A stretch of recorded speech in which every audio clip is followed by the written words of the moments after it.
that it is homogeneous and heterogeneous, और heterogeneous को भी करोगे तो कोलाइड और सस्पेंशन होगा।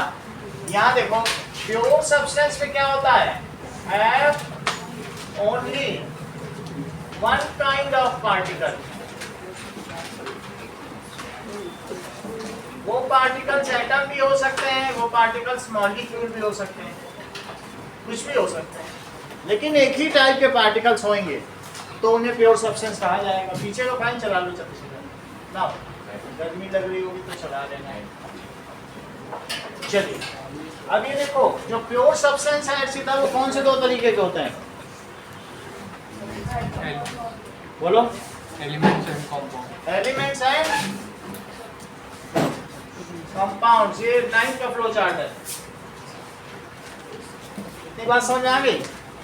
एलिमेंट्स क्या होते हैं, वन टाइप ऑफ पार्टिकल है, लेकिन यदि वे सब पार्टिकल जो भी वन टाइप है, चाहे मॉलिक्यूल हो चाहे एटम, उनमें वन काइंड ऑफ एटम्स होने चाहिए। क्या होने चाहिए, वन काइंड ऑफ एटम्स, तो वो एलिमेंट कहलाएंगे।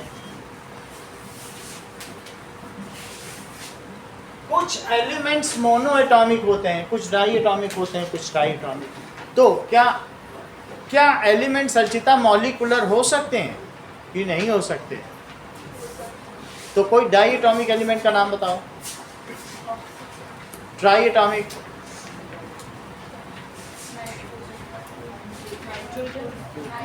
हाँ बोलो। Try atomic, tetra atomic, octa atomic, सही।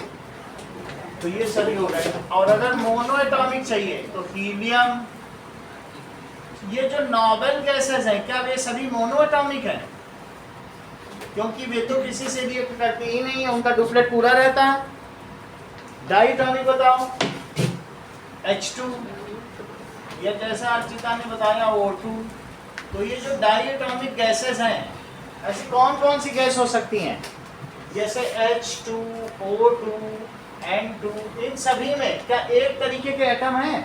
अगर एक ही तरीके का एटम हो तो उसे एलिमेंट कहेंगे। ट्राई एटॉमिक कौन सा हुआ? ध्यान नहीं देते जो बाकी बच्चे बोल रहे हैं, तुम्हारे सिलेबस में नहीं है बच्चे, बोलो। हाँ ध्यान दो, जब और कोई बोल रहा है तुम नहीं बोल रही हो, फिर भी ध्यान नहीं दे रही हो।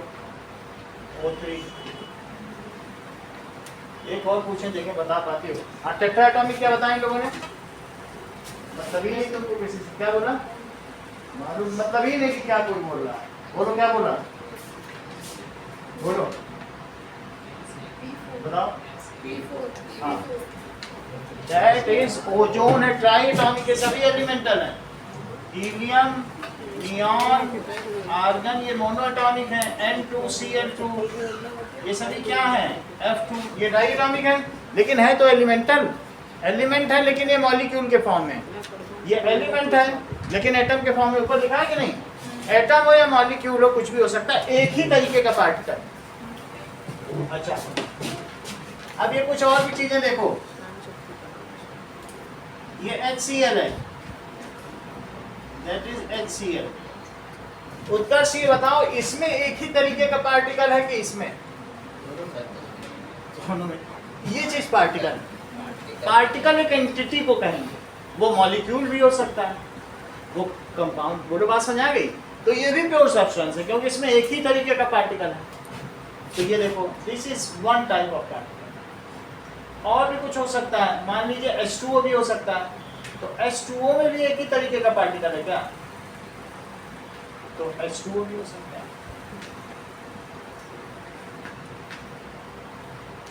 ये बात होगी। अब इसके अलावा और भी कुछ हो सकते हैं, P4 और S8 भी हो सकते हैं। ये सभी क्या हो गए? These are elements because they contains only one kinds of atom।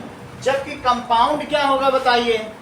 Compound का मतलब है when different kinds of elements combine in a fixed ratio they form compound। जैसे H2O में H और O 2:1 के रेशो में फिक्स हुआ तो क्या इसने वाटर बना दिया? इसी तरीके से H और Cl 1:1 के रेशो में फिक्स हुआ है। तो कंपाउंड क्या होता है बताइए, डिफाइन करिए। What is compound? व्हेन बोलो व्हाट इज कंपाउंड, बोलिए।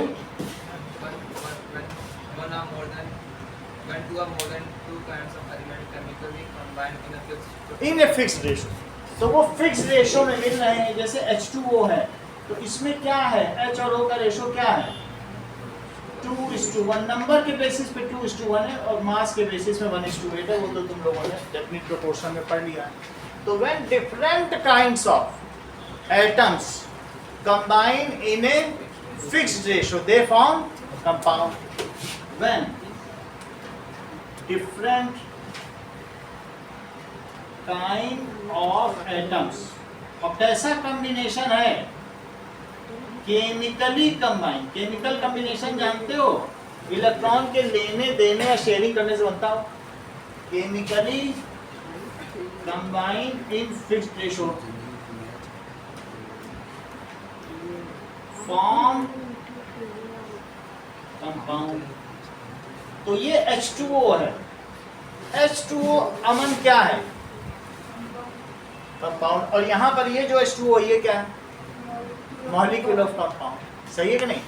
H2 क्या है, मॉलिक्यूल ऑफ एलिमेंट। HCl क्या है, और HCl यहाँ लिख दे बीकर के अंदर, समझ में आ गया।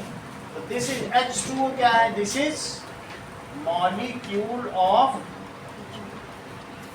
कंपाउंड।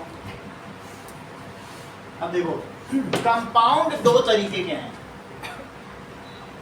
जिसमें से एक हमें आज पढ़ना है। कौन कौन से, पहले हमने देखा मैटर से प्योर सब्सटेंस, फिर एलिमेंट और कंपाउंड। अब कंपाउंड दो तरीके का है, दैट इज आयनिक कंपाउंड, और दूसरा क्या है, कोवेलेंट कंपाउंड।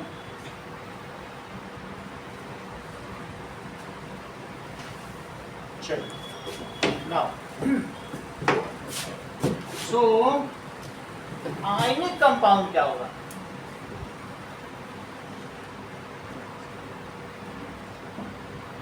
आयनिक कंपाउंड का क्या मतलब है कि when chemical bonds are formed, element combine different kinds of element in fixed ratio and form ionic bonds. ठीक है, ट्रांसफर ऑफ इलेक्ट्रॉन्स, उसे आयनिक बॉन्ड कहेंगे।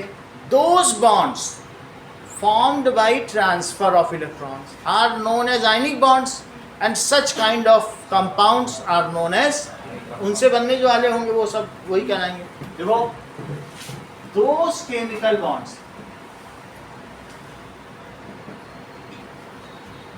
formed by transfer of electron,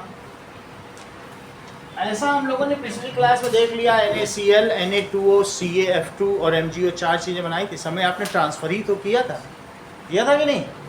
तो which are formed by transfer of electron are called. Ishita इस sentence को पूरा करो, बोलो, नहीं बताओ, आप बोलो अंशुप्रिया। तुम्हारी आवाज ही नहीं पहुंचे रिया, बताया कुछ, आवाज तो पहुंचे। आयनिक बॉन्ड, बॉन्ड भी दो तरीके के ना। मान लीजिए NaCl, Na ने दिया, Cl ने लिया, तो इनके बीच का जो बॉन्ड है वो क्या कहलाएगा, बोलो। इट इज आयनिक बॉन्ड, या इसका दूसरा नाम क्या होगा, इलेक्ट्रोवैलेंट बॉन्ड। अब जरा देखो, मान लीजिए कि ऐसा हो जाए, पूरा सोडियम, खड़ा नमक देखा है आप लोगों ने, खड़े नमक का क्रिस्टल, Na+Cl- Na+। अब ये लगातार ऐसे जुड़ते चले जाएं, Na+ अल्टरनेट, तो एक क्रिस्टल बन जाएगा Cl- Na+Cl- Na+। अल्टरनेट हो रहा है, एक कैटायन एक एनायन, और उन्होंने क्रिस्टल बना दिया Cl- Na+, Cl- Na+,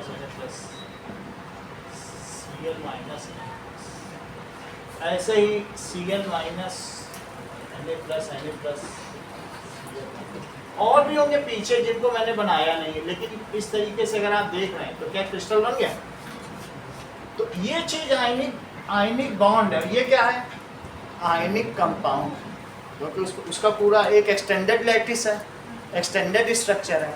इस बॉन्ड को आयनिक बॉन्ड, जो ये बना आयनिक बॉन्ड है, एंड द कंपाउंड फॉर्म्ड, ठीक है, due to such bonds are known as ionic compound. The compound formed by such bonds, compound formed by such bonds, these are called ionic compound। इन्हें ionic compound कहते हैं ना। ये जो भी होंगे इनका स्ट्रक्चर क्रिस्टलाइन होगा। नाउ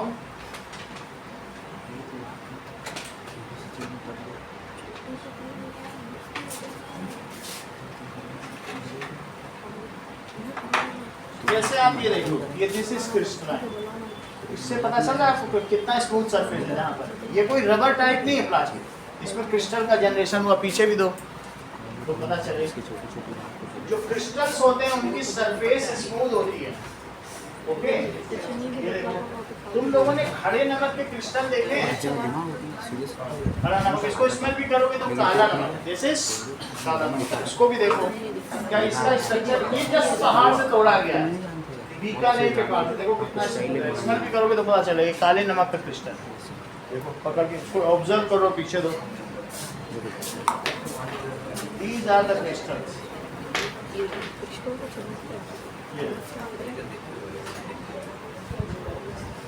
चलो ओके, आगे बढ़ा दीजिए ना। सी, ये जो क्रिस्टल्स हैं,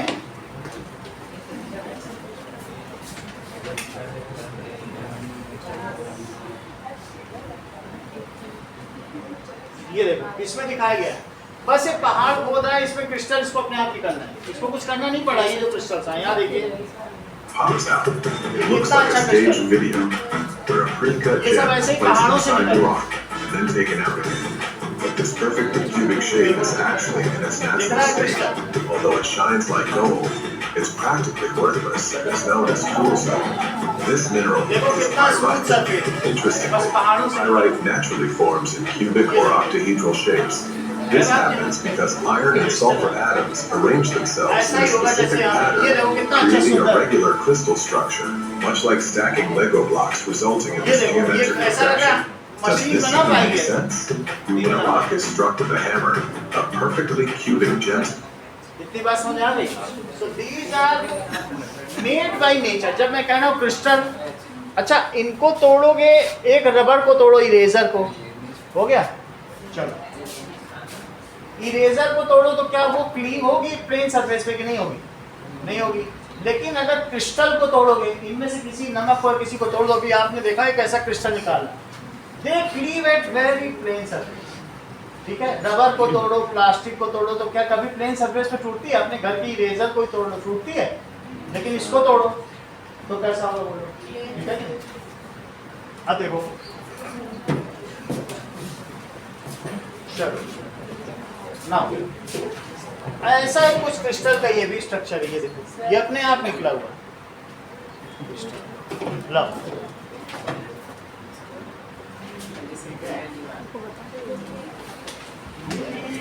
ऐसे ये बस ग्राउंड से निकला हुआ क्रिस्टल।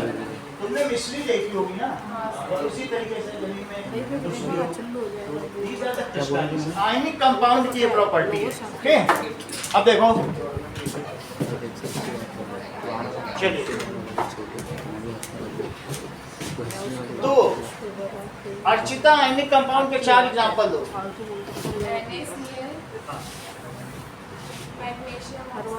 और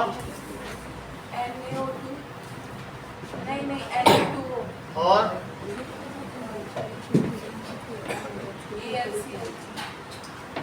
ये सही कह रही हैं। इन्होंने इतनी आसानी से कैसे बता दिया 4? Because ionic compounds are formed by the metal cation and non-metal anion। इसी चीज को रिपीट करो। तुम पिकनिक मनाने सुन ही नहीं रहे थे तुम। तुम डेलिबरेटली कमजोर हो रहे हो, खुद को खुद से कमजोर कर रहे हो। It is self suicidal. वो अगर तुमसे बात कर रहा है तो तुम्हारी कर्सी तोड़ी की बात करो, या दोस्ती निभानी नहीं है, वो करने तो उसको कर रहा है।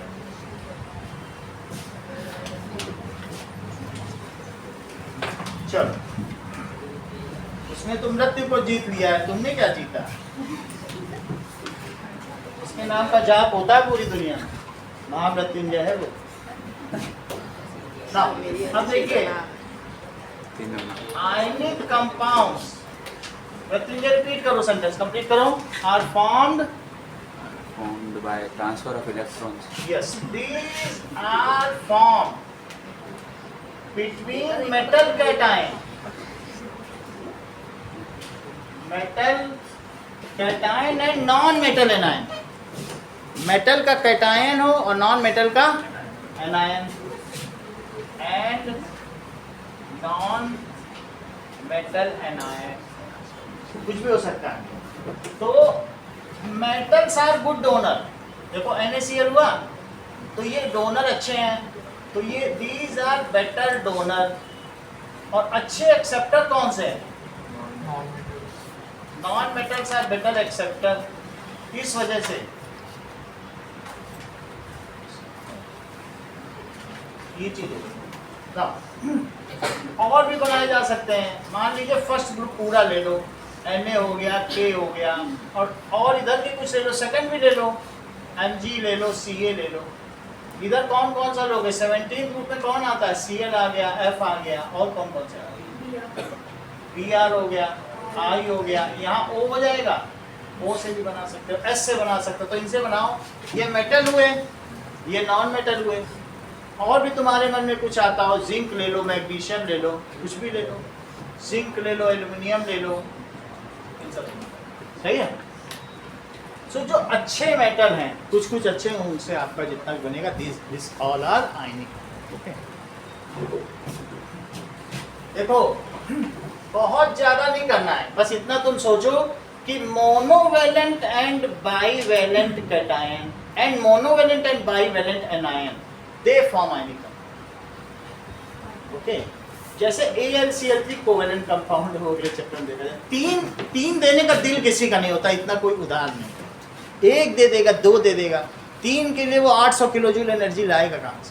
एक निकालने में ही हालत खराब है, चलो दो भी मान लिया।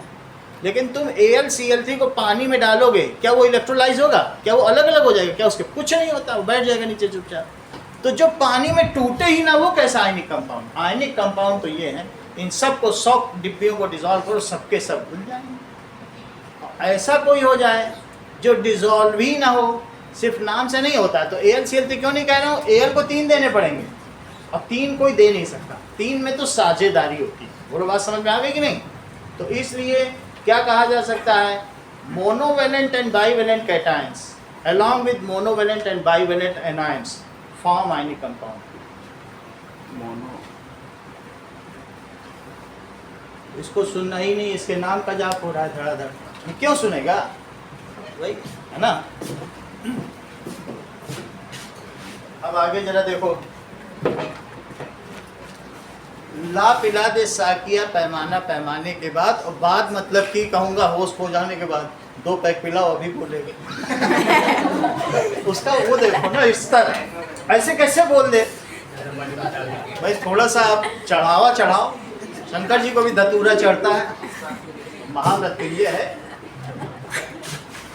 उनको भी चढ़ावा चढ़ाया जाता है। वो हैरानी से देख रहा है। आप रिपीट करो, क्या बोला गया? Compounds, ionic compounds are formed by monovalent and bivalent cations and monovalent and bivalent anions। ठीक है, अच्छा। सो आयनिक कंपाउंड इनके बीच बनेगा, तो इन्हीं से बना लो। रिया इनसे कुछ 8-10 बनेंगे, तुम इन्हीं से बना के बताओ जरा 2-4 आयनिक। बोलो Na2, और बोलो, NaCl और और बनाओ। ये मेटल है, ये नॉन मेटल, इन्हीं बना डालो। NaBr, और बोलिए। अच्छा बता नहीं आप, अमन, और बोलो, NaCl2 और बनाओ। ZnO, ये सब 9th में यूज हो चुके हैं। 9th में इन सभी पे आपको आयनिक कंपाउंड के फार्मूला यूनिट पास निकलवाए गए। और बताओ। ZnI2, अच्छा बता रहे हो, और बोलो। Ca और Ca। तो आयनिक कंपाउंड, ये तो तुमने पता चल गया कि मेटल और नॉन मेटल के बीच बनते हैं। मान लीजिए अगर HCl के बीच में कुछ बॉन्ड बन गया, ठीक है, तो क्या ये आयनिक कंपाउंड है मृत्युंजय?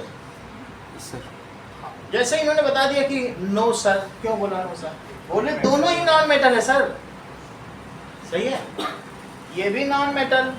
दो भिखारियों के बीच में कैसे लेन देन हो? वो भी मांग रहा है, ये भी मांग रहे हैं, और दोनों भीख मांगने वाले, तो देगा कौन? वो बोलेगा, एच बोलेगा कि मेरे पास एक है, और ये कहेगा हम, तुम भी दुखी हम भी दुखी। तो ऐसे में दिया नहीं जा सकता है। ये दोनों कहेंगे ठीक है, हम तुम्हारा एक अपना मान लें, बोलेगा हम भी तुम्हारा फिर अपना एक मानेंगे। इसको कहते हैं कोवेलेंट बॉन्ड। अभी हमने तुमको बताया बॉन्ड दो तरीके के होते हैं, कंपाउंड भी दो तरीके के होते हैं। So those substance formed by covalent compounds, covalent bonds are known as covalent compound. Covalent bond से जो बने, सही है। अच्छा देख लो, समझे इस बात को। ये नॉन मेटल और ये नॉन मेटल हाइड्रोजन में, इसलिए ये आयनिक बॉन्ड नहीं। बोलो, बात समझ में आई? अच्छा, अब मुझे बताओ AlCl3, ये मेटल और ये नॉन मेटल, बोलो आयनिक बॉन्ड है? क्यों? सर एक नॉन मेटल है, कौन सा नॉन मेटल? ये है, और ये मेटल तो आयनिक बॉन्ड है कि covalent bond? Covalent. Covalent bond. क्यों? कुछ बता ही नहीं। Sonakshi, ionic bond. अंशुप्रिया, चलो कोई बात नहीं, इतना नहीं, इतना दिमाग में जोर नहीं देना। क्या है इनके बीच? कोवेलेंट, वो समझ। वही मैं कह रहा हूँ कि 3 नहीं दिए जाते। अब ये अंशुप्रिया कह रहे नहीं सर 3 भी दे देगा, पता नहीं कैसे देगा, दिया नहीं। हमने बताया ना 3 नहीं दे सकता, वो मानने कोई तैयार नहीं। नहीं मानोगे 11th में मनवा लिया जाए। जब तुमको इनकी एंथैल्पी और लैटिस एंथैल्पी सिखाई जाएगी, अपने आप को मान जाएगी। अभी डेटा बताना पड़ेगा। चलो तब तक क्या डोनेट करता है, लेकिन सुनो इस बात को, जो मेटल्स हैं वो 1 इलेक्ट्रॉन 56 किलो जूल में डोनेट करते हैं, और वही H भी डोनेट करता है, लेकिन वो 431 किलो जूल में करता है। कितने का अंतर? मेटल बहुत आसानी से कर देते हैं, और हाइड्रोजन इतनी आसानी से थोड़ी ना करेगा। तो एक आसानी से देने वाला और एक आसानी से लेने वाला, उन्हीं के बीच में तो आयनिक बॉन्ड बनेगा। बोलो, बात समझ में आ गई कि नहीं? तो इसलिए आयनिक बॉन्ड्स आर फॉर्म। इस बात को समझ लो, गलत नहीं होगा ना। एग्जाम्पल में वहाँ आ गया HCl, तुम वहाँ पर आज लिखा होगी कि आयनिक है, तो गलत हो जाएगा। 3 दिए नहीं जाते हैं। AlH3 या AlCl3, इनके बीच में कोवेलेंट बनेगा। 2 का लेन देन, ये सब 2 आने जितने भी एसिड है उनमें कोवेलेंट बॉन्ड है। सारे कोवेलेंट बॉन्ड। तो पानी में टूटते हैं ऐसे थोड़ी ना। मॉलिक्यूल है, तुम्हें लिखा नहीं जाता है। तुमने लिटमस पेपर ले जाके देखा था कि नहीं? HCl जब पानी की सरफेस पे ही तो H+ होता है। अगर तुम मॉइस्ट ब्लू लिटमस पेपर ले जाओ तो रेड हो जाता था कि नहीं? जो HCl गैस निकलती थी, यानी जो दैट इज कौन सा था, NaCl और H2SO4 के मिक्सचर, वो कैसे होती थी? अदरवाइज सब मॉलिक्यूल। ओके, अगर ऐसा होता तो तुम कह देती कि HCl के क्रिस्टल दिखाओ, कोई दिखा पाएगा? Because ionic compounds are crystalline. AlCl3 कहाँ क्रिस्टलाइन होता है? इन सब के क्रिस्टल मिल जाएंगे बेटा, इसके नहीं। ठीक है, चलो। तो आप एक बार फिर से पूछें अंशुप्रिया से, ये कोवेलेंट है कि आयनिक? क्यों? Al can not donate 3 electron. बात समझ में आ गई? इतनी बात हो गई।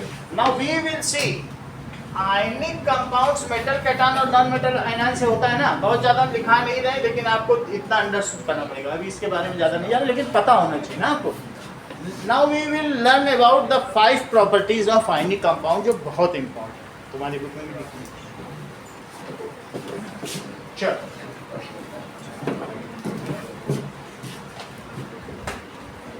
आयनिक कंपाउंड्स क्या करते हैं? दैट सबसे पहले यहाँ पर क्या दिखाया गया है, इनका फ्लेम टेस्ट किया जा सकता है। तो अगर डिफरेंट कंपाउंड डाले जाएंगे तो वो अलग अलग कलर देंगे। जरा इस बात को देखो कि ionic compound give different colours, यहाँ करके भी दिखाएंगे आपको। इन फ्लेम, इस चीज को क्या कहते हैं? It is called flame test. ठीक है, कभी महावीर पब्लिक स्कूल में जहाँ पर सालाना जलसा होता है उसमें बच्चे वहां के दिखाते हैं, तो मैं आपको यहाँ पर दिखा दूँ। फ्लेम टेस्ट देखो, इसी फ्लेम टेस्ट का पीछे वहां पर वो भी बना हुआ है कि जो फर्स्ट ग्रुप है, स्ट्रांशियम, कैल्शियम, इन सब की वो जो जलते हैं तो कैसा कैसा कलर है। यहाँ देखो आप, now see flame test of first group element. इसको मैं यहाँ करके भी दिखाऊंगा, पहले आप यहाँ देखो। ये देखो सबके अलग अलग कलर है। ये चीज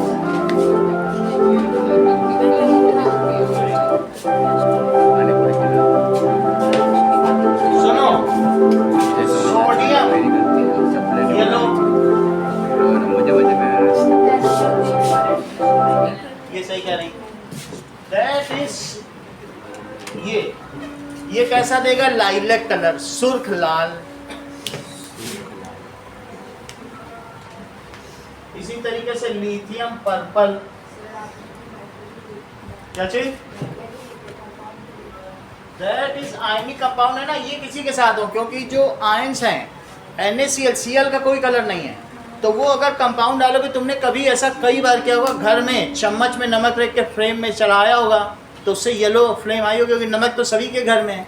नहीं होगा तो आज चढ़ा लोगे। तुम्हें बात समझ आई? और तुम देख लेना, वो यहाँ दिखा देने, तुम करके देख लेना। NaCl जो सबके पास है तो येलो कलर आएगा। कैसा कलर आएगा? येलो कलर आएगा। वही हम यहाँ पे भी दिखा रहे हैं। अब देखो इसी तरीके से बेरियम का ग्रीन कलर आएगा, ये सेकंड ग्रुप का है। तो कुछ वहाँ पर भी है, जैसे स्ट्रॉन्शियम में बिल्कुल लाल है, उधर देखो स्ट्रॉन्शियम। अच्छा, मैग्नीशियम तो सबने जलाया है। मैग्नीशियम का सिल्वर कलर आता है, फुलझड़ी तो सभी लोग जलाते हैं। मैग्नीशियम का कैसा कलर आएगा? तो सिल्वर। बोलो, बात समझ आ गई? अगर इसी में थोड़ा, लोगों की जो फुलझड़ी है कभी रंगीन क्यों जलती है, उसी में थोड़ा सा कभी मैग्नीशियम के साथ पोटेशियम डाल दिया, कभी सोडियम, उसी में मिक्स कर देते होंगे, उसके अलग अलग कलर आ जाता है। और तो कोई बात नहीं ना। चलो, तो ये तुम्हारी बुक में लिखी है, इसको क्या कहते हैं? ये सब लिखा है फ्लेम टेस्ट। ये चीज देखो, पढ़ लो, सबके कलर भी दिए। It is flame test. मिला कि नहीं बुक में? ये देखो,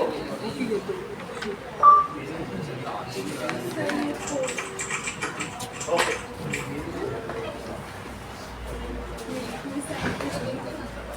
देखो,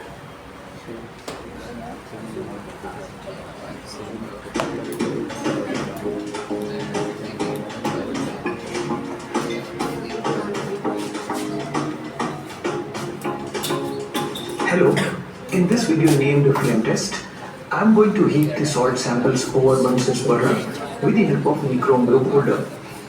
This is a very helpful video for students studying from grade 7 to grade 12. You will learn about the flame colors of different metal compounds. Different salts of metals are taken in watch class. Please see the color of the salts.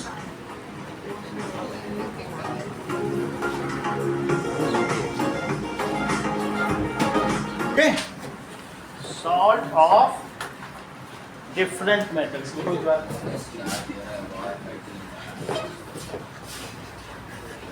चलो, ऐसा तुम्हारे में ये figure बताता है, वो हमने बता दिया। ऊपर लिखा भी है सारा पूरा डिटेल, ब्लू कलर में लिखा पूरा डिटेल है।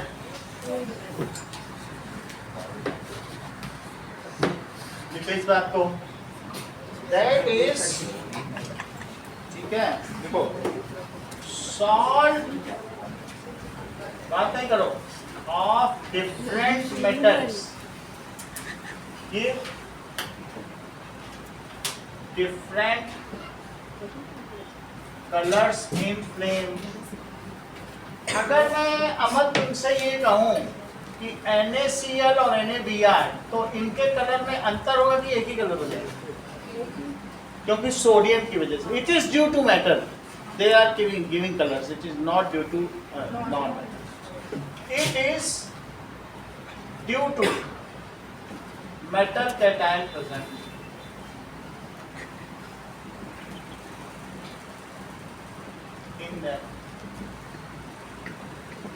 कितनी बात होगी, एक प्रॉपर्टी। अगली प्रॉपर्टी देखो कि that is ionic compound are electrolyte. ये कैसे होते हैं? Electrolyte in nature. इसका क्या मतलब है? They ionise, these ionise in water. किसमें किसमें टूट जाते हैं? In cation and anion. Anion का मतलब होता है निगेटिव आयन, और इसका क्या मतलब होता है? Cat positive. ठीक है, तो now cation and conduct electricity. क्या ऐसा भी कोई डायग्राम आपके रूप में? कंडक्ट इलेक्ट्रिसिटी तो हाँ है, जैसा कि ऐसा डायग्राम दिया गया कि दो इलेक्ट्रोड डाल दो, कोई भी रॉड डाल दो, मेटालिक रॉड या जिंक की रॉड डाल दो, और उसमें थोड़ा सा कुछ, आप ज़्यादा कुछ ना डालें, वाटर, 2 बूंद नींबू डाल दें या HCl H2SO4 डाल दें। बैटरी वाटर HCl होता है, H2SO4, थोड़ा सा H2SO4, 15%। एसिडुलेटेड वाटर, इसको क्या कहते हैं? एसिड थोड़ा सा डाल देते हैं तो उसका नाम क्या पड़ जाता है? एसिडुलेटेड वाटर। एसिडुलेटेड वाटर। ऐसा इसलिए कर रहा हूँ क्योंकि वाटर की कंडक्टिविटी बहुत कम है, अगर डिस्टिल्ड वाटर लोगे तो काम नहीं करेगा। अब इसमें थोड़ा सा सॉल्ट डालो, अभी बात पूरी नहीं हुई है, तुम ना भी डालो, चलो HCl ना डालो, तुम्हारे पास तो सॉल्ट का भी ऑप्शन है ना, NaCl ही डाल दो। तुमको पहले से थोड़ी कंडक्टिविटी चेक करनी है, तो पहले यहाँ सेल लगाओ, और सेल के साथ जब तुम एमीटर लगाओगे तो आपको ये पता चलेगा कि अरे कोई करंट ही नहीं आ रही है। क्यों? क्योंकि इसमें सिर्फ वाटर था, और कौन सा था? Distilled water. लेकिन अब इसमें NaCl डाल दो तो क्या कंडक्ट कर जाएगा? क्योंकि now it contains charges, charge carrier होगा ना, तो Na+ और क्या डाल दो? Cl-। Now it will conduct electricity, all the cations will go, देख लो, ये इधर चला जाएगा और ये इधर। थोड़ी बात समझाएंगे? तो ये इलेक्ट्रोलाइट है ना, they ionise in water and conduct electricity. ऐसा ही डायग्राम आपकी बुक में बना, देखा आपने?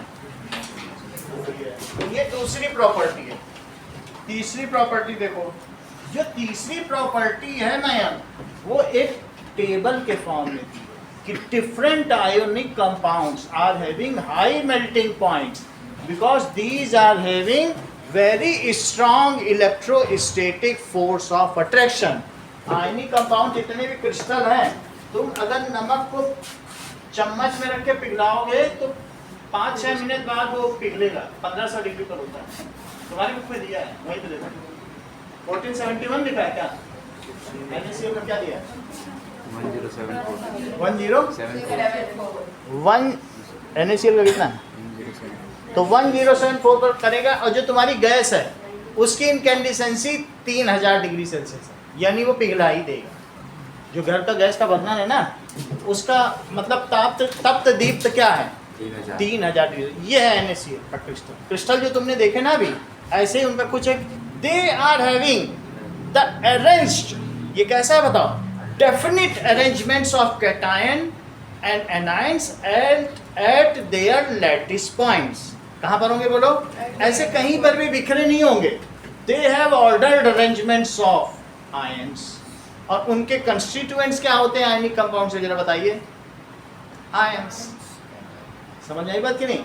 जबकि CO2 या कोई कोवेलेंट कंपाउंड है उसके कंस्टिट्यूएंट्स एटम्स हैं, लेकिन इसके कंस्टिट्यूएंट्स क्या?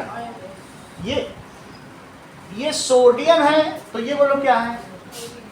बोला ना? क्लोराइड। अब समझ आई बात कि नहीं? सो इसका क्या मतलब हुआ? तीसरा पॉइंट, थर्ड पॉइंट क्या हुआ बताइए? Ionic compounds have strong electrostatic bonds, so their melting point, boiling point भी बगल में दिया, and boiling points are higher. Ionic compounds ठीक है, हैव आयनिक बॉन्ड्स, और आयनिक बॉन्ड्स क्या होते हैं बोलो? Ionic bonds are the bonds between cations and anions, ये इनके बीच है।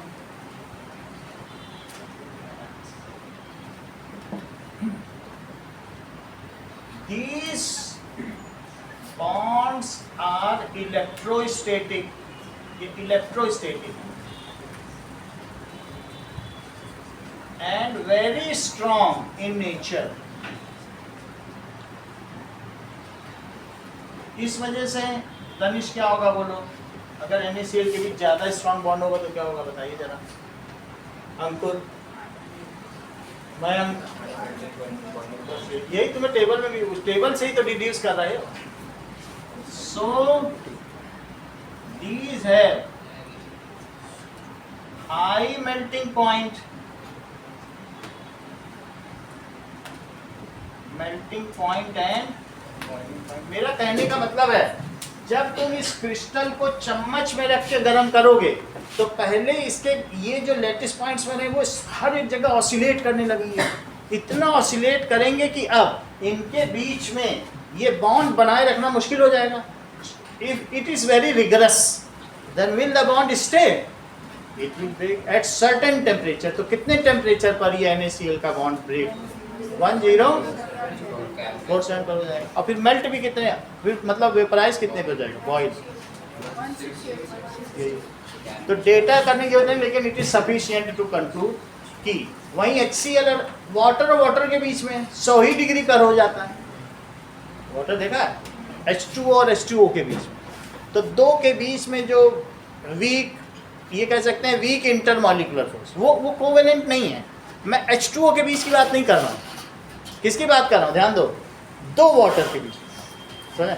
कोवेलेंट तो बहुत स्ट्रांग होता है। तुमने अभी थोड़े दिन पहले डायमंड और ग्रेफाइट का पढ़ा था कि नहीं? उनके बीच का बॉन्ड तोड़ना तो बहुत मुश्किल है। जैसे ये ग्रेफाइट का स्ट्रक्चर है, ग्रेफाइट टूटेगा नहीं, पेंसिल तुम पूरा दिन रात गर्म करते रहो, कभी पिघलेगी क्या? तो लेकिन वीक वांडर फोर्स से मैं ये कह रहा हूँ कि H2O और H2O के बीच, उनके बीच तो कोवेलेंट नहीं है ना, उनके बीच बस थोड़ा बहुत पोलैरिटी का बॉन्ड। पानी में किस चीज़ की होती है? पोलैरिटी होती है, तो वो उससे तो स्ट्रांग है ना। सबसे ज्यादा स्ट्रॉन्गर कौन है अमन बोलो? नहीं, सबसे ज्यादा स्ट्रॉन्ग बॉन्ड कौन सा होता है? तुमसे 3 चीजें पूछी गई, चेक करो। दैट इज, आपको 3 बॉन्ड बताए गए, जरा ध्यान दीजिए कि मैं यहाँ कह रहा हूँ कि दे है वेरी स्ट्रॉन्ग बॉन्ड, तो आप किसके परिप्रेक्ष्य में बहुत स्ट्रॉन्ग बोल रहे हो? मेरा कहने का मतलब एक NaCl हो गया, इनके बीच का एक बॉन्ड है। ये कैसा बॉन्ड है? इलेक्ट्रोस्टैटिक। ये कैसा बॉन्ड है? आयनिक। कैसा बॉन्ड है? सही है। अब जरा ये देखो कि एक ऐसा बॉन्ड की जो कि डायमंड में रहता हो, वो कैसा बॉन्ड है?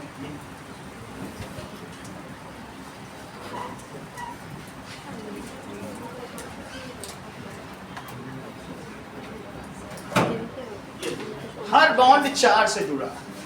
ये कैसा है? एवरी बॉन्ड इज, हर कार्बन, हर एक पॉइंट पे कार्बन है और वो कितनों से जुड़ा होगा? 4 से। तो इस तरीके का जो बॉन्ड होगा वो डायमंड है। ये भी बहुत स्ट्रॉन्ग है। इसका क्या है? 4000 डिग्री सेल्सियस। तो बोलो आयनिक ज्यादा स्ट्रॉन्ग कि कोवेलेंट? ये ज़्यादा स्ट्रॉन्ग है। ग्रेफाइट 3700 बहुत स्ट्रॉन्ग है। तो ये तो तुमने किसका देख लिया, दैट इज डायमंड का देख लिया। अब जरा देखो, अब यहाँ पर ये देखिए H2O, ये बात तुमको मालूम है कि H2O में ये इससे थोड़ा थोड़ा सा इलेक्ट्रॉन अपनी तरफ शिफ्ट कर लेता है। O इलेक्ट्रॉन निगेटिव है ना, और ये थोड़ा सा निगेटिव हो जाता है, और ये कैसे हो जाते हैं पॉजिटिव। इसकी वजह से जो अगला O होगा वो इसके साथ क्या बॉन्डेड हो जाएगा, ये देखो। और इनके बीच में भी एक थोड़ा सा इसमें पार्शियल पॉजिटिव करेक्ट आ गया, क्योंकि इसके इलेक्ट्रॉन को इसने बोला था हम साझेदारी करेंगे बीच में रखना, लेकिन बीच की जगह धीरे धीरे अपनी तरफ इसने खींच लिया। बोला तुम्हारा एक इलेक्ट्रॉन और हमारा बीच में रहेगा, लेकिन धीरे धीरे तुम खींचते ही चले जा रहे हो, हमारा भी इलेक्ट्रॉन लिए चले जाते हो, मुझ पर पॉजिटिव नहीं आ जाएगा। That is only due to difference in electronegativity. तो एक वाटर का दूसरे वाटर से अटैच हो जाएगा, इसको कहते हैं, ये कौन सा बॉन्ड है, इसको कहते हैं, जैसे तुम 9th और 8th से पढ़ते चले आ रहे हो, इंटरमॉलिक्यूलर फोर्स। ये कैसा है बोलो, इट इज जस्ट H2O पानी क्यों है, इसी बॉन्ड। अगर 100 डिग्री तुमने गर्म किया तो कौन सा बॉन्ड टूटा, क्या ये टूट जाएगा, ये टूटेगा, क्योंकि जो उसकी भाप है उसमें भी गीलापना है, उसमें भी वेटनेस है। तुम सांस लोगे तो गीलापन लगे, तो वो ऑक्सीजन थोड़ी ना बन गई। तो इसलिए 3 तरीके के तुमको बॉन्ड बताए। एक तो तुम्हें बताया कि जो कार्बन है उसके कौन कौन से बॉन्ड हैं, वो 4, और उनमें भी क्या 4 है, और इन सब में भी 4 है, और वो जिससे जुड़े होंगे फिर पूरा नेटवर्क बन गया वो सारा। अच्छा ये कौन सा बॉन्ड है, ये कोवेलेंट। ये कौन सा है, दैट इज, अच्छा इसको क्या कहते हैं, वी वांडर वॉल फोर्स। इसे क्या कहेंगे, ये क्योंकि एक साइंटिस्ट ने इसका पता लगाया। तुम ना भी बोलना चाहो तो इसको कह सकते हो इंटरमॉलिक्यूलर फोर्स। क्या नाम बोलोगे, दो मॉलिक्यूल के बीच में, तो उसे क्या कहेंगे, 2 नेशन के बीच में है तो इंटरनेशनल मैच। एक ही नेशन के अंदर ही मैच चल रहा है, इंट्रानेशनल, राज्यों के बीच चल रहा है। तो जैसे कहोगे कि किस फुटबॉल में हिस्सा लेने जा रहे हो, तो आप कहोगे सर वो तो इंटरनेशनल नहीं पहुँचे। कहाँ सर, बोलते हो कि नहीं ये बात, स्कूल में टीचर से आप लोग पूछते हो सर मैम मुझे इंटरनेशनल में जाना है कि इंटरनेशनल, बात सुने है ना। तो ये कैसा है, इंटर मॉलिक्यूल, 2 मॉलिक्यूल के बीच है, तो क्या कहेंगे बोलो, इंटर मॉलिक्यूलर। अभी एक बार और पूछूं, 3 तरीके के बॉन्ड है, मृत्युंजय पूछ रहे, क्योंकि इतनी सब पूजा पाठ हुई है, तो पता है। आयनिक बॉन्ड ज्यादा स्ट्रांग है कि कोवेलेंट बॉन्ड ज्यादा स्ट्रांग है कि वांडर वाल फोर्स, कोवेलेंट। फिर उसके बाद वंडर वॉल। अच्छा बताते हो, तुम भी बोलो वांडर, सही। अच्छा देखो, कोवेलेंट बॉन्ड सबसे ज्यादा स्ट्रांग होता है, फिर उसके बाद आयनिक बॉन्ड, और फिर उसके बाद दैट इज इंटरमॉलिक्यूलर। अभी तुमको और विस्की चढ़ाई जाएगी, थोड़ा गड़बड़ी हुई है। शंकर जी को प्रसन्न करना पड़ेगा ना, ऐसे थोड़ी है, छोड़ नहीं सकते। चलो अगली बात देखो, तो इसमें क्या लिख रहे हैं बोलो, ये बात समझ आई। आप देख लो बुक में क्या लिखा है, 1,000 तक का तब भी तो बहुत है। और इसमें कितने डिग्री का होता है, 100 डिग्री। ये 100 डिग्री है, ये 4000 डिग्री सेल्सियस। तो ये सबसे नंबर 1, उसके बीच में ही तो तुम्हारा आ रहा है, डायमंड का तुम्हें दिखा दिया। तो ये पूरा एक मॉलिक्यूल है, तुम जिस डायमंड की, एक हीरे की वो क्रिस्टल पहने, वो पूरा एक मॉलिक्यूल है। इतना बड़ा डायमंड लटका लो। तो 3 प्रॉपर्टी तुम्हें पता चल गई, ये सभी चीजें इंपॉर्टेंट है। 4th प्रॉपर्टी देखो, दैट इज दीज आर, सभी आयनिक कंपाउंड सॉलिड होते हैं, all ionic compounds are solid. तो ये तुम्हारे में पहली प्रॉपर्टी, 3 तो हमने लिखा दी, ये भी लिखनी है। अब जरा पहली वाली पढ़ो, क्या लिखा है, फिजिकल नेचर।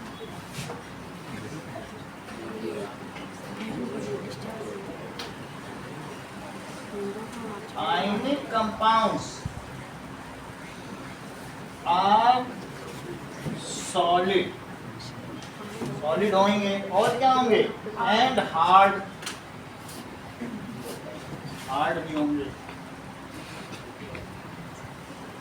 और इसके अलावा क्या होगा, these are crystalline and form crystal, ये क्रिस्टल बनाते हैं। वैसे तो मैंने 9th में बहुत बता दिया है, लेकिन जो 9th में ना रहे हो हमारे साथ तो भी 10th में वो भी सीखें। चलो, जैसे कॉपर सल्फेट एक आयनिक कंपाउंड है, इसका क्रिस्टल जरा चेक करें कैसे क्रिस्टल बन जाता है।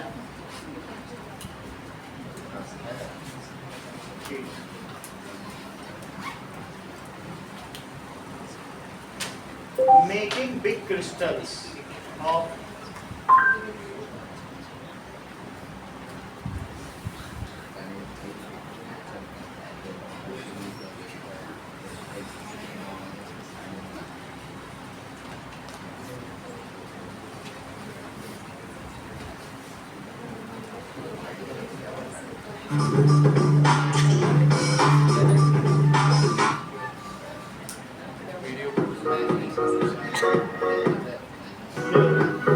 थोड़ा नमक डाल दिया, इसको बिल्कुल सैचुरेटेड कर दिया, जितना ऐड हो सका डाल दो, फिर कूल कर लो।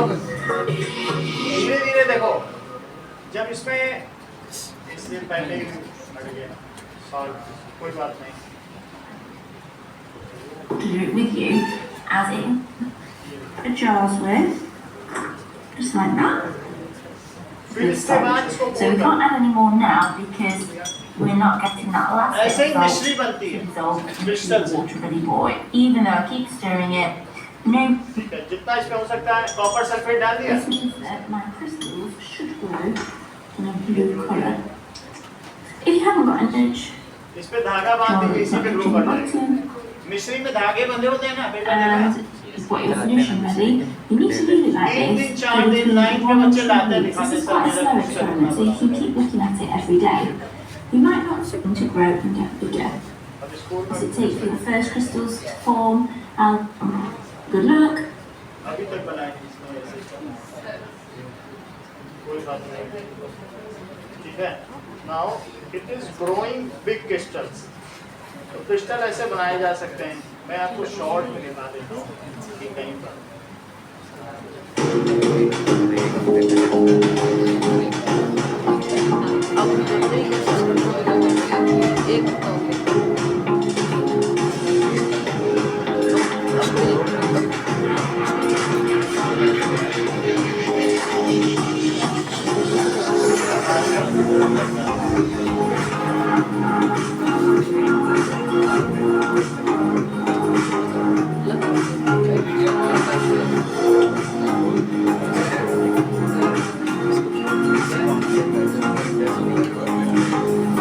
अब इसमें धागा डाल दिया। ये देखो, 4 घंटे में क्रिस्टल हो गया।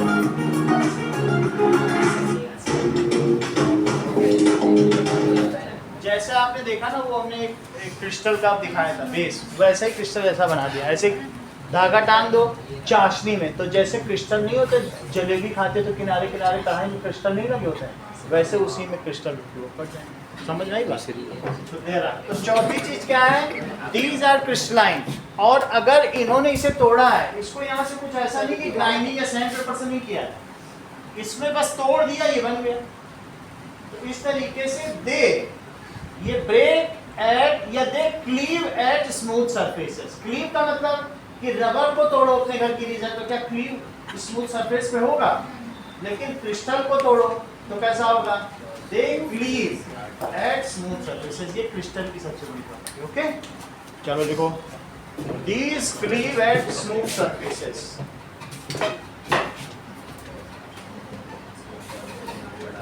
क्लीव यानी टूटते हैं, as smooth surfaces. Second property देखो, that is melting point and boiling point का, ये हम लोगों ने कंप्लीट कर लिया है।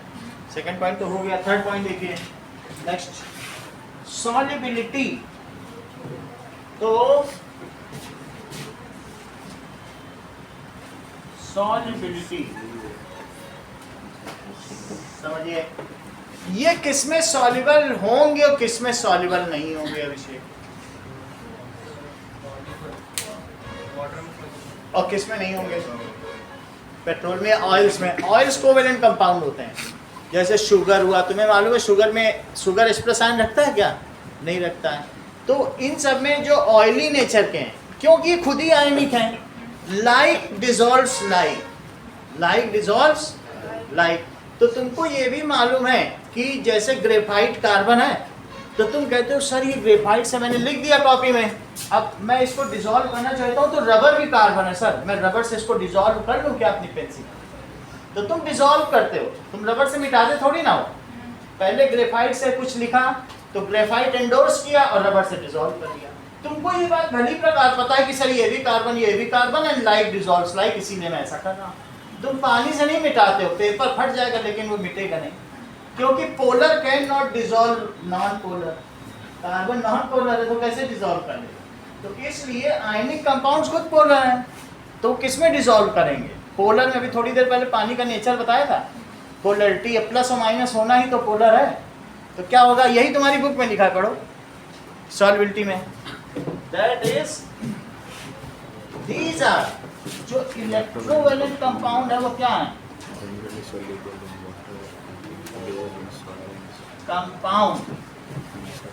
अगर मैं ऐसी बात करूं, देख लो NaCl, तो तुमको ये लगता है कि क्या ये पोलर है दिव्या? खुद ही पोलर है। तो किसमें पोलर चीज किसमें होगी बोलो? पोलर होगी। तो जब ये पानी में डालोगे तो ऐसे ये माइनस आ जाएगा, बार बार आएगा, इस पर टक्कर मारेगा और उससे बोलेगा चलते हो क्या, चलते हो क्या, तोड़ी डालेगा बाद में, इसको खंडाला ले जाएगा, प्लस और माइनस। बोलो बात समझ आई? और उधर कौन आ जाएगा बोलो? ये इसको टक्कर मारेगा, ठीक है, और ये इसको लोना वाला। ये चीज समझ में आ गई आपको? इसका मतलब ये टक्कर होगी। दीज आर, ऐसे नहीं है, इसी को क्या कहते हैं? The amount of energy needed to break such bonds are known as lattice energy. Lattice को तोड़ने के लिए जितनी ऊर्जा की आवश्यकता होती है उसे क्या कहते हैं? Lattice energy. तो ये खुद ही आयनिक है, इनके द्वारा तोड़ा जा सका। अगर ऑयल होगा तो क्या इसको टक्कर मारेगा और उसको फायदा क्या होगा? समझ में आ गई बात कि नहीं? तो इतनी बात होती है। तो दे ब्रेक दिस, फिर इसको घेर लेंगे, घेरने में जो एनर्जी निकलेगी वो हाइड्रेशन एनर्जी है, उसी से फिर और तोड़े जाएंगे। वो हमने पहले आप लोगों को बता दिया, उसी को घेरेगा ना सोडियम को, उसी को तो हाइड्रेशन कहते हैं, उसी से जो एनर्जी रिलीज होगी और लैटिस तोड़े जाएंगे। पूरी बात समझ आ गई? तो क्या लिख दिया बताइए? इलेक्ट्रोवैलेंट कंपाउंड्स आर, ये कैसा होता है? Ionic. So these dissolve in polar solvent. But polar solvent का एक एग्जांपल बताओ। And do not dissolve in kerosene, petrol, which are, insoluble. ये जल ध्रुवीय है और ये जो तेल है ये अध्रुवीय है। So these are ionic in nature. इस सेंटेंस को कंप्लीट करो। सो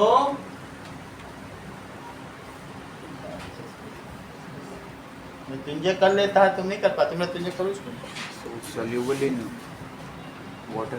सही है। सो डिसॉल्व, थोड़ा और बोलोगे कि वाटर ही लिख दें? और भी कुछ बोलोगे? वाटर ही बताओ। Insoluble in kerosene, petrol. Dissolve in polar solvent तो बोलो ना, वाटर बोल रहे हो।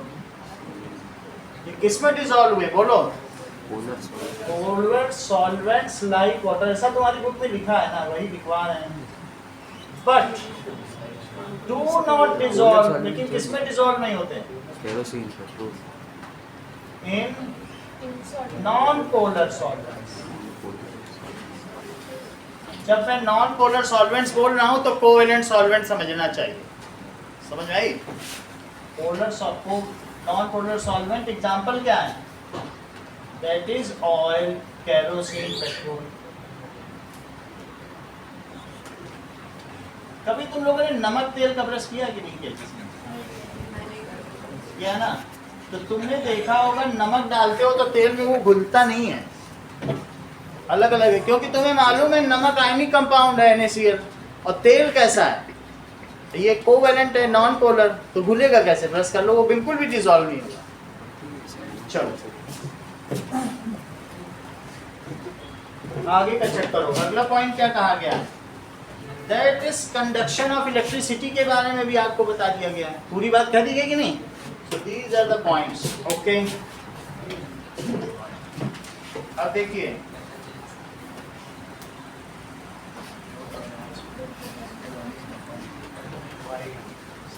ओके, अर्चिता चेक करो जो इंटरेस्ट क्वेश्चंस हैं उनमें से मैंने तुम्हें कौन कौन से नहीं कराए हैं, और अगर सब करा दिए तो भी बताओ।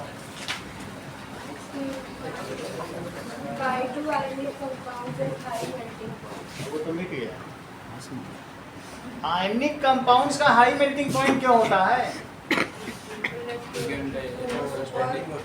बिकॉज these are having, ठीक है, in these the cations and anions are bonded by electrostatic bonds which are stronger in nature, that's why they, वो हमने लिख दिया था, नहीं लिखा था, उनके बीच ऐसा स्ट्रांग इसीलिए है, so they are having। अब हम बात करते हैं occurrence of metal।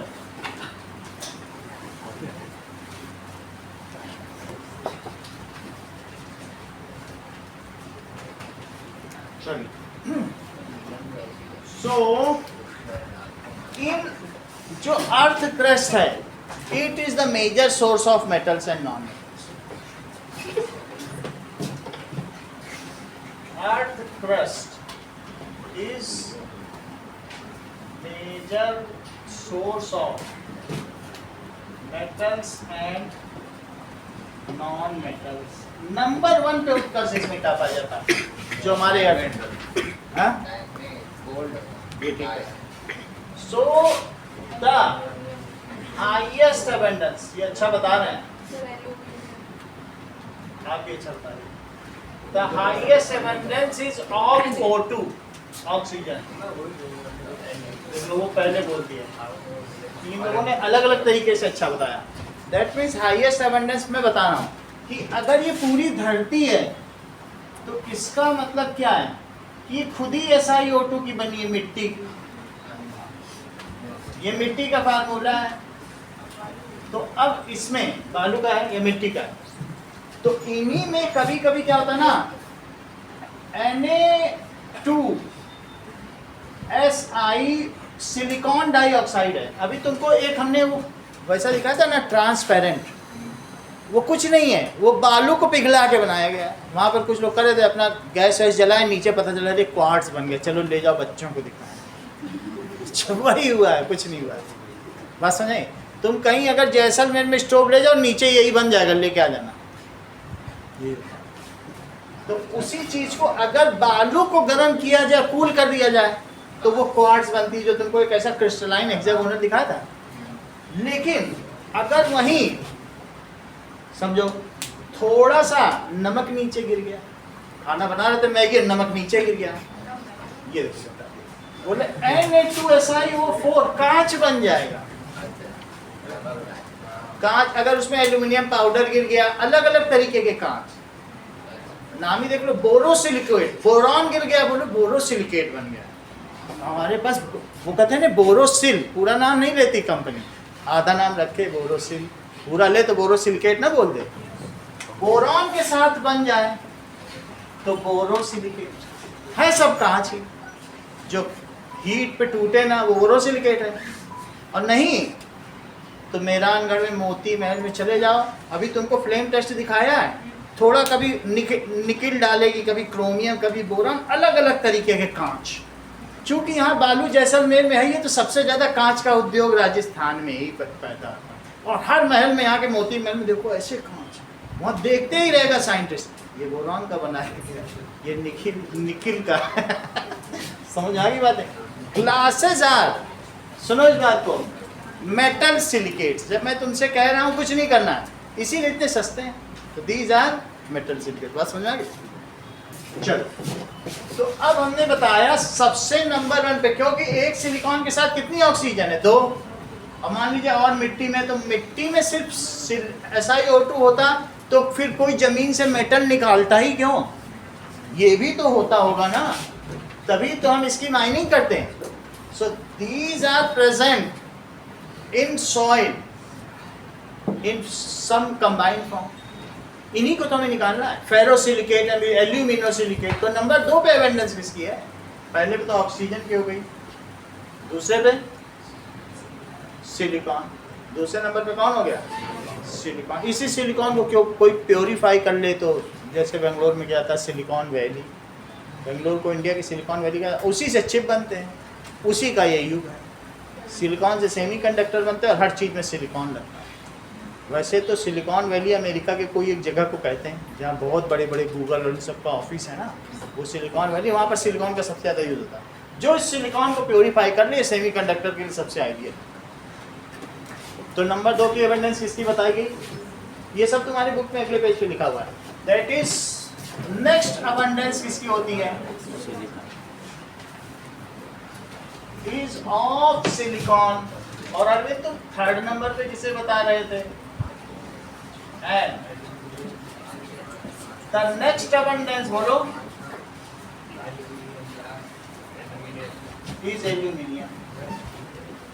ठीक है, जहां पर ये सब इसमें, ये देख लो, इसको तुम लोगों ने क्लास 7 में पढ़ा होगा, मैं फिर से बता देता हूँ। नीफे, नीफे का मतलब क्या होता है? इसके कोर में निकल और फेरस है, और यहाँ समुद्र है धरती पर, तो यहाँ सीमा बोला जाता है। इसका क्या मतलब है?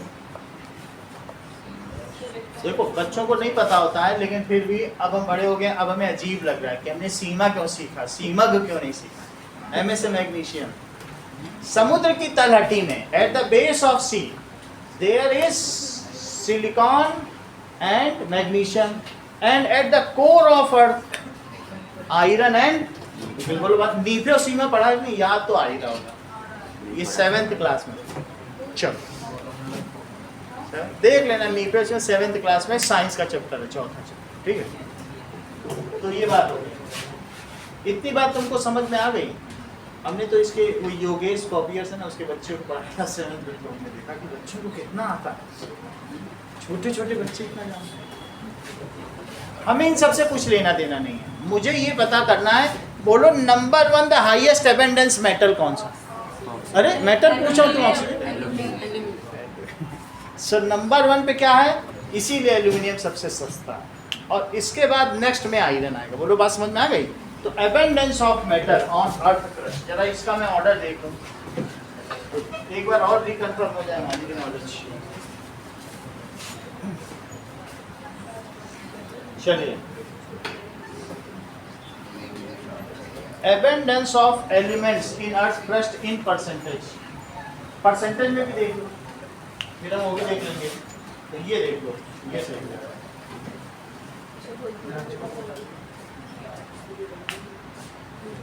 ये देखो सबसे नंबर 1 पे कौन है बोलो? और नंबर 3 पे भी एल्यूमिनियम थोड़ा ही है ना। तो और फिर उसके बाद क्या है? आयरन और एल्यूमिनियम, ये सब स्ट्रेटेजिक मेटल्स हैं। आयरन तो ज़्यादा स्ट्रेटेजिक है क्योंकि इससे तोप बनाई जा सकती है, मिलिट्री इक्विपमेंट, जिससे मिलिट्री इक्विपमेंट से मशीनरी बने, उनको क्या कहेंगे? Strategic metals. बोलो बात समझ आ गई? तो बोलो हाईएस्ट एबंडेंस किसका है? हाईएस्ट मेटल एबंडेंस किसका है? सेकंड जो है मेटल एबंडेंस किसका है? थर्ड मेटल एबंडेंस सही। चलो कोई बात नहीं, इतनी बहुत बड़ी बात है। क्रस्ट की बात की जा रही है, सोडियम पोटेशियम, मुझे लगता है इसने सी का भी ले लिया है, वरना अर्थ में होगा क्या? सी में तो बहुत सारा सोडियम है ना। चलो, सो दैट इज एल्यूमिनियम। और नेक्स्ट किसका है बोलो? नेक्स्ट इज Fe, और नेक्स्ट क्या हो जाएगा? इतनी बात समझ आ गई? अब जरा देखो, in a sample of earth if there is some abundance or availability of metal in combined form, then that sample is known as mineral. जिसमें कुछ न कुछ कैल्शियम, सोडियम, आयरन कुछ भी पाया जाए तो उसे क्या कहेंगे? मिनरल. ठीक है. द सैंपल ऑफ अर्थ, देखो sample of earth which contains metal in combined form is called, जिसमें मेटल पाया जाए उसे क्या कहेंगे? मिनरल. उसको खनिज कहते हैं. जो खनन से प्राप्त हो उसे क्या कहेंगे? खनिज. तो हमारे पास कुछ रॉक्स भी हैं, ये 100 सैंपल्स हैं, तो इनको आप देखिए, और इनमें मिनरल्स भी हैं, बहुत सारे मिनरल्स हैं, जिसको हम लोग पढ़ेंगे.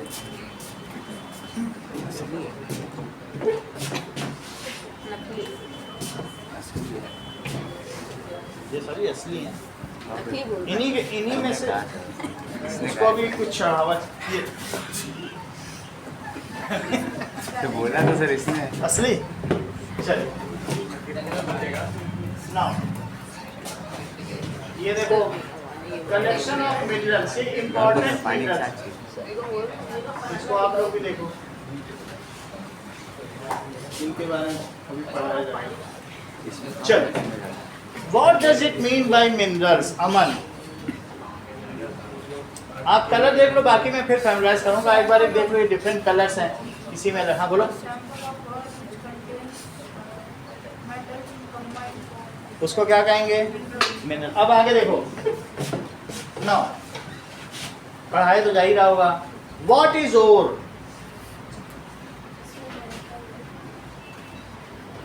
और लो बता दे दिव्या. और अयस्क किसे कहते हो? ये तो खनिज हुआ, अयस्क के बारे में नहीं बता रही हो.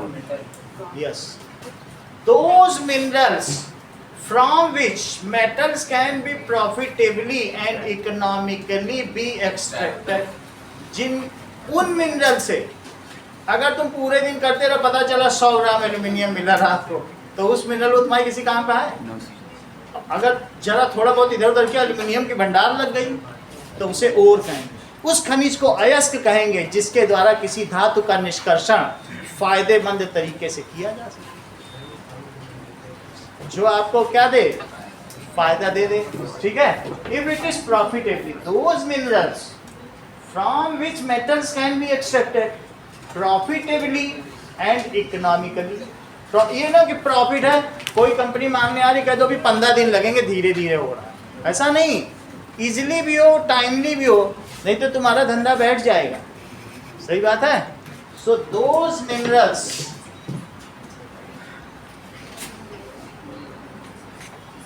from which, लिखा सेंटेंस कंप्लीट करो.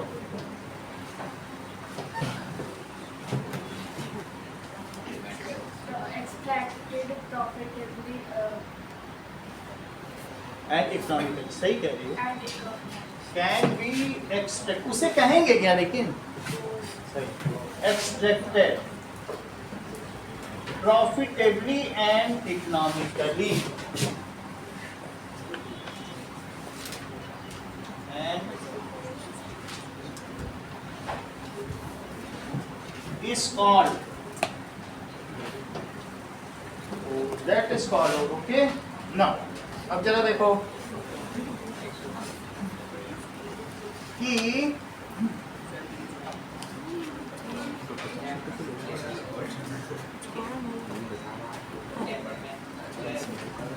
समझो, metals are formed in earth crust either in oxide forms or sulfide forms or carbonate forms. क्या लिखा है?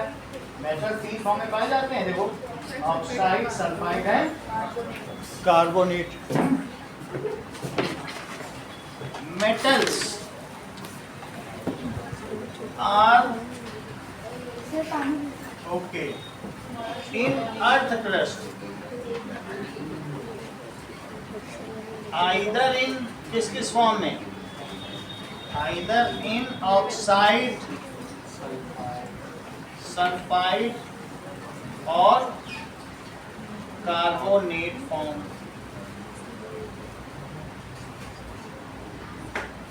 इन फॉर्म में पाया जाता है। ठीक है, उधर आगे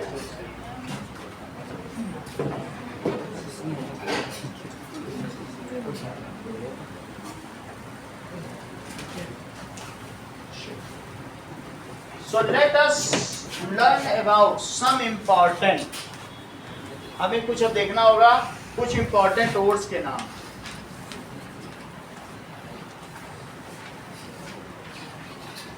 And their formula.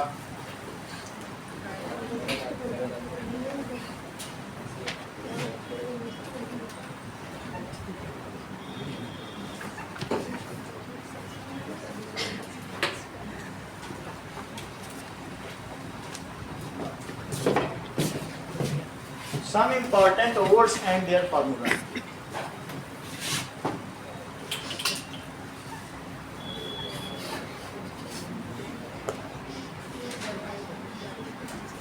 ये बुक का ही है आपकी, अभी डिलीटेड है लेकिन काम का। चलो सोडियम के और लिखो,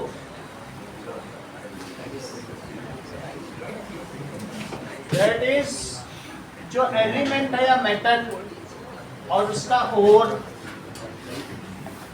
तो सोडियम का लिखो NaNO3, चिली साल्ट पीटर, सही है। सोडियम नाइट्रेट है, अगर चिली साल्ट पीटर से तुम मिट्टी हटा दो तो NaNO3 मिल जाएगा, फिर NaNO3 की इलेक्ट्रोलिसिस कर दो, Na मिल जाएगा।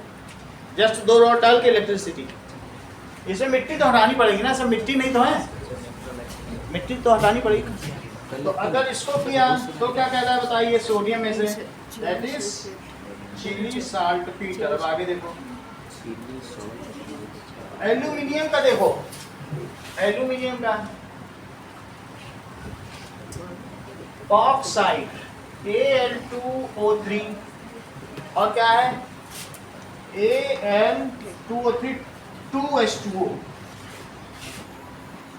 ये that is known as bauxite. That is हमारे यहाँ बहुत सारी एल्यूमिनियम की इंडस्ट्री है। कौन कौन सी बिहार में है, कौन कौन सी है, एयर नाम भी आता है ना। SAIF में होता है क्या, स्टील अथॉरिटी ऑफ इंडिया, तो स्टील की हो गई। अभी मैं देख के बताता हूँ। टिस्को ना, टाटा वो भी नहीं है, एल्यूमिनियम के एक एल्यूमिनियम के, अभी बताता हूँ टाटा स्टील। चलो अब देखो, तो तुम्हें बॉक्साइट मिला इसमें जो आपने देखा कि नहीं। अगला देखो, मैग्नीशियम का देखिए,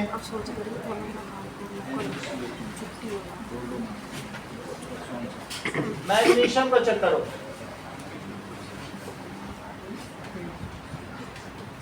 दैट इज MgSO4 7H2O। इसका क्या नाम हो सकता है, एप्सॉन सॉल्ट, पहले बताया जा चुका है ना, तो इसका क्या नाम है, एप्सॉन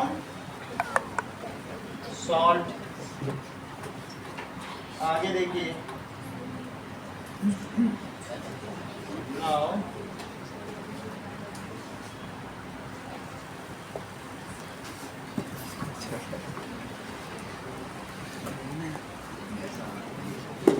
ओके,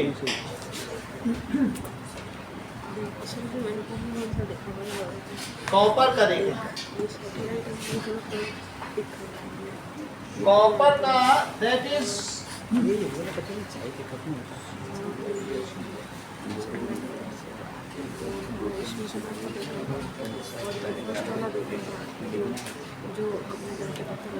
बुक में कौन सा कॉपर का दिया है,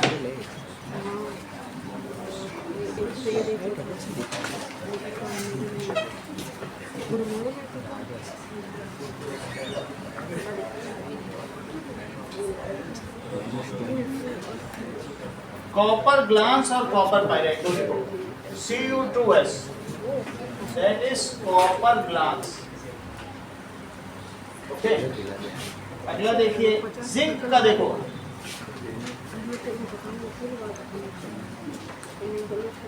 दैट इज ZnS और ZnCO3। ZnS को क्या कहेंगे? जिंक ब्लेंड, और ZnCO3 को कैलामाइन। जिंक ब्लेंड और इसको कैलामाइन। मरकरी का लिखिए HGS, सीने बार।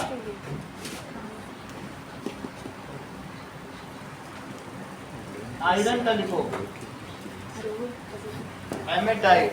हमेशा तुम हंसी रहे हो जब से देख रहे हो, पूरे 1.5 घंटे आज वेस्ट कर दिए। इतनी दारू पिला दी जाती और क्या करेंगे, टीचर इतना कर रहा है तुम्हारे लिए। आयरन का एक बच्चा खराब कर देता पूरे क्लास में, मालूम? एक ही। आप क्या समझो, ये इनके बोलने से हमें ही सिर्फ डिस्टर्ब हो रहा है। ये हमें एम करके थोड़ी कर रहे हैं, ये सोचें कि जायसवाल क्लासेस को बदनामी करके जाए। ये सोच क्या है, ये किसी एजेंट के द्वारा भेजे गए, ठीक है? कि अभिषेक का करियर बर्बाद न कर दिया तो मेरा नाम ले लो। वो लाएगा 96, हमारी वजह से तो लाया है। हम ना होते 98 लाता, बर्बाद करके रख दिया उसको। वो 96 लाएगा, ये खुद को क्रेडिट देंगे। चलो आयरन का एमेटाइट, दैट इज Fe2O3। उसको बात ही करने में फुर्सत नहीं मिल रही, पेट ही नहीं भर रहा है, ठीक है? इन दोनों का क्या क्या नाम बताया? तब हेमेटाइट। हेमे का मतलब है ये कैसा है, हीमे का क्या मतलब है? Haemoglobin, red colour. तो चूंकि आयरन का रस्ट किस कलर का होता है? रेड कलर का, तो हेमेटाइट। इससे मैग्नेट बनाया जाता है, तो मैग्नेटाइट, ठीक है? तो it is haematite and magnetite. उतना थोड़ी तुम्हें डांटा जा सकता, तुम इतने सीनियर हो, अब तुमको हम क्या बोलें? बस बोल सकते हैं, खराब करोगे तो करोगे ही, ये थोड़ी है।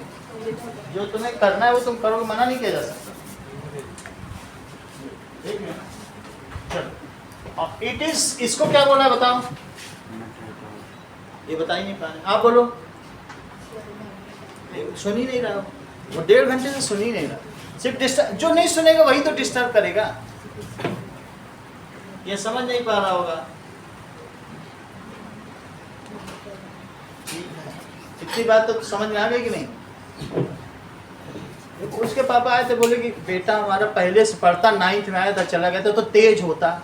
अब दिमाग होता तो तेज होता ना, खैर तेज होता, कहाँ तेज हो जाता?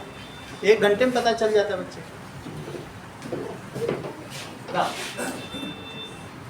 जितने ओर्स तुमको बताए गए, 4 ओर्स बताओ कितने?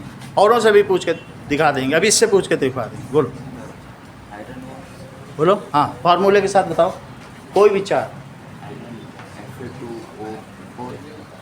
Fe2, अच्छी बात है। हाँ बोलो। आप मुझे जिंक का कोई और बता सकते हैं?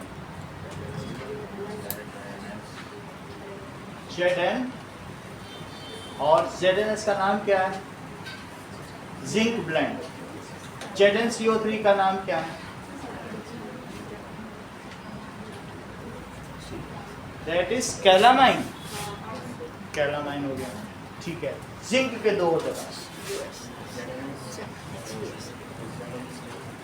दोनों के नाम बताओ।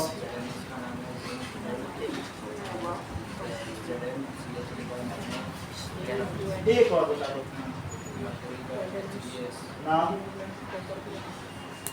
सिनेमा। आयरन का एक बताओ। अच्छा तो बता दो। Fe3O4 एक और बताओ।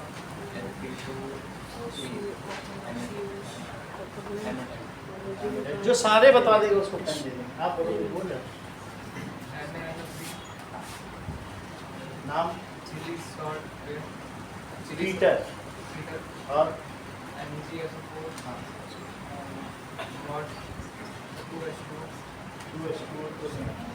आप बता दीजिए। उधर मत देखो।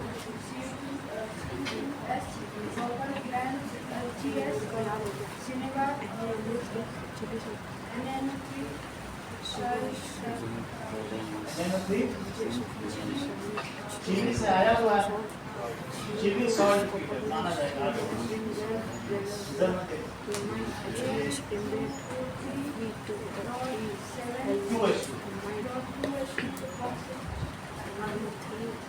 कौन सा छोड़ गया था? एक मरकरी का भी छूटा है, बताया था? 1 2 3 4 5 6 7 8 9 बताओ, 9 में से 7 बताओ। 7 Cu2S copper sulfate. आप बताएं। Fe2O3 हेमेटाइट और Fe3O4 मैग्नेटाइट और ZnS जिंक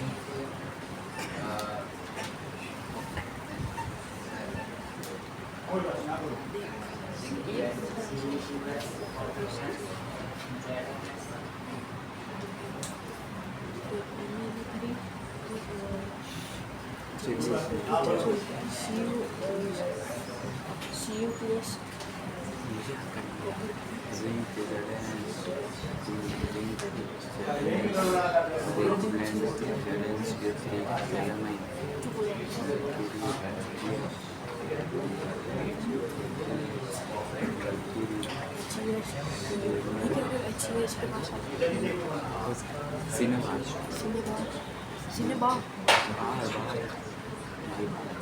ये सब इंस्टीट्यूट है, एक इंस्टीट्यूट में हमेशा बोलो।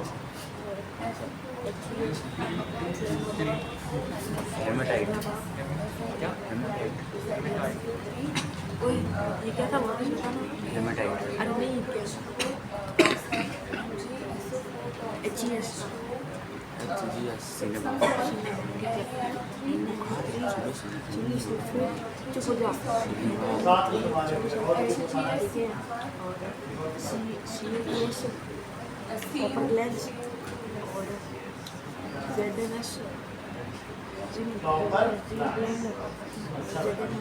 तुम्हारा पेन बोलो। HES सिनेबार Fe2O3 ठीक है, Fe3 जल्दी बताओ। आयरन ठीक है Fe2O3 चलो थोड़ा सा आपसे काम कराएंगे। Define ore and mineral and write name and symbols of 9 ore. इतना करो।